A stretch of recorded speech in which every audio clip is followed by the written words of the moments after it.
اور سورہ نازعات کی آیت نمبر 8، اب نقفہ ثانیہ ہوگا۔ نقفہ ثانیہ، بہت سے دل اس روز دھڑک رہے ہوں گے۔ اللہ رب العزت فرما رہے ہیں کہ بہت سے دل اس روز دھڑک رہے ہوں گے، اس دن قیامت کے دن دل دھڑک رہے ہوں گے۔ جیسے انسان کو پتہ ہوتا ہے نا کہ میرا نتیجہ نکلنے والا ہے، میرا رزلٹ آؤٹ ہونے والا ہے، تو کیسا دل خوف زدہ ہوتا ہے کہ پتہ نہیں کیا ہوگا، پاس ہوں گے یا فیل ہوں گے، عزت ہوگی یا ذلت ہوگی، ہوگا کیا، خوف زدہ ہوتا ہے، دل دھڑک رہا ہوتا ہے زور زور سے۔ تو جب دوسری مرتبہ سور پھونکا جائے گا تو تمام انسان اولین و آخرین دوبارہ پیدا کر کے کھڑے کیے جائیں گے، اور حدیث سے معلوم ہوتا ہے کہ تمام انسان اسی شکل میں پیدا ہوں گے جیسا کہ بطن مادر سے برہنہ تن پیدا ہوئے تھے، یعنی سب کے سب برہنہ ہوں گے،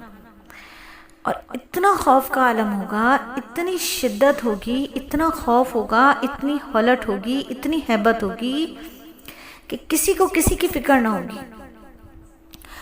آنکھیں آسمان کی طرف لگی ہوں گی، ہر شخص پریشان ہوگا، ہر شخص اپنے آپ میں ہوگا، دل زور زور سے دھڑک رہے ہوں گے، کسی کو یہ پرواہ نہیں ہوگی کہ اس کے برابر میں کون برہنہ کھڑا ہوا ہے، کسی کو کسی کی شرمگاہ پر نظر ڈالنے کی توفیق ہی نہیں ہوگی، کوئی دیکھے گا ہی نہیں، اور اگر نظر پڑ بھی جائے تو ایسی ہوگی کہ کچھ پریشانی میں جیسے کوئی چیز نظر تو آتی ہے کہ نظر آ رہی ہے سامنے کوئی چیز ہے، لیکن ذہن کہیں اور ہوتا ہے۔ بالکل سیم ایسی ہی کنڈیشن ہوگی نقفہ ثانیہ کے بعد کہ ہم پیدا ہو جائیں گے دوبارہ سے، اور وہ لمحہ اتنا خطرناک ہوگا، وہ لمحہ اتنا دہشتناک ہوگا، وہ لمحہ اتنا ہیبت ناک ہوگا، وہ اتنا خوفزدہ کر دینے والا لمحہ ہوگا کہ کسی کو کسی کی پرواہ نہ ہوگی، انسان کو اپنے آپ کی بھی پرواہ نہ ہوگی، یہ بھی نہیں سوچے گا کہ یار میں ننگا کھڑا ہوا ہوں یا میں ننگی کھڑی ہوئی ہوں، یہ سوچ بھی نہیں آئے گی۔ سوچ ہوگی تو یہ کہ بس اب ہوگا کیا، اعمال نامہ سامنے ہے، کیا ہوگا، رب کائنات ہمارے سے کیا پوچھ تاچھ کریں گے، کیا ہوگا، میدان حشر ہے، اور وہ لوگ جنہوں نے قیامت کا انکار کیا تھا اور قیامت کے لیے کوئی سامان جمع نہیں کیا تھا، بدعمالیوں میں اپنی دنیاوی زندگی رائگاں کر دی تھی، اعمال اکارت کر دیے تھے، اس وقت دل جو ہے نا وہ دھڑک رہے ہوں گے، آنکھیں شرمندگی سے، ندامت سے نیچی ہوئی بھی ہوں گی، دل زور زور سے دھڑک رہے ہوں گے۔ ہاں اس دن دل دھڑک رہے ہوں گے کہ ہمارا ہوگا کیا۔ وہ لوگ جو قیامت کا انکار کرتے ہیں وہ کہاں ہیں؟ وہ کافر ہیں جو قیامت کا انکار کرتے ہیں۔ ہم لوگ تو یہی سمجھتے ہیں نا کہ تو کافر ہیں جو قیامت کا انکار کرتے ہیں، تو کیا میں اور آپ انکار نہیں کرتے؟ ہم منہ سے انکار نہیں کرتے، ہم اعمال سے بتاتے ہیں کہ ہمیں قیامت کے آنے کا یقین نہیں ہے۔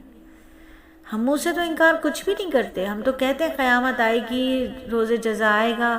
سزا اور جزا کا فیصلہ کیا جائے گا، اعمال نامہ پیش ہوگا، لیکن ہمارے اعمال کیا کہتے ہیں؟ ہم ذرا اپنے گریبانوں میں جھانکنا ہے کہ اس دن کی شرمندگی کا احساس ہے، لیکن دنیا میں کتنی ڈھٹائی ہے، کتنی سرکشی ہے، کتنی اللہ کے احکامات سے بغاوت ہے۔ تو یہ جو عمل ہے یہ بتا رہا ہے کہ ہمیں قیامت کے آنے کا کوئی ڈر نہیں ہے، اور شاید کہیں ہمیں اس کے آنے کا یقین نہیں ہے، تبھی تو ہم نڈر، باغی، سرکش ہو کر سارے کام کر رہے ہیں۔ آج جو حالات ہیں وہ کیا سارا غیر مسلم کر رہے ہیں؟ یہ ساری گندگی، یہ ساری فحاشی، یہ ساری گندگیاں، یہ سارے گناہ کیا صرف اور صرف کفار کر رہے ہیں؟ اگر غور کریں،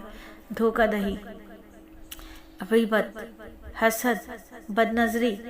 زنا، بدکاری، ریاکاری، کیا ہم مسلمان نہیں کر رہے؟ کل ایک خاتون ایسی بات ہو رہی تھی، کہنے لگی کہ ہمارے ناخن تھوڑے سے بڑے ہوں تو لوگ ہم سے ایسے مشکوک نظروں سے دیکھتے ہیں کہ ہاں آپ نے ناخن بڑھا رکھے ہیں، آپ نے ناخن بڑھا رکھے ہیں، اتنا بڑا گناہ کرتی ہیں آپ، ناخن نہیں کاٹتی۔ میں نے کہا جب آپ سے کوئی ناخنوں کا پوچھے تو اس سے بولے آپ غیبت نہیں کرتی، وہ تو گناہ کبیرہ ہے۔ ناخن کاٹنا تو سنت ہے نا، مکروہ ہے، ناخن بڑھانا تو مکروہ ہے، ناخن ہر جمعے کو کاٹنا سنت ہے، لیکن غیبت تو گناہ کبیرہ ہے بھائی، غیبت سننا بھی گناہ کبیرہ ہے، غیبت کرنا بھی گناہ کبیرہ ہے۔ اسراف کرنا بھی گناہ کبیرہ ہے، اسراف کرنے والوں کو پروموٹ کرنا بھی گناہ کبیرہ ہے۔ پردہ فرض ہے، ناخن کی تو فکر ہے، تو کیا پردے کی فکر ہے، اس بے پردگی کی فکر ہے؟ تو ہم لوگ جو عمل کر رہے ہیں وہ عمل کیا کہہ رہے ہیں کہ قیامت آئے گی۔ اور آج جو حرکتیں ہو رہی ہیں دنیا میں، آج جو چیزیں سوشل میڈیا ہر روز ہمیں دکھا رہا ہوتا ہے، تو ان کو دیکھ کر تو لگتا ہے کہ قیامت خود بتائے گی قیامت کیوں ضروری ہے۔ اللہ رب العزت مجھے اور آپ کو، ہم سب کو قرآن کو صحیح طریقے سے نہ صرف سمجھنے کی توفیق عطا فرمائے، بلکہ اللہ سے دعا کریں کہ اللہ تعالی ہمیں اس قرآن کے ایک ایک حکم پر عمل کرنے کی توفیق عطا فرمائے اور عمل ہمارا اخلاص والا بن جائے۔ آمین ثم آمین۔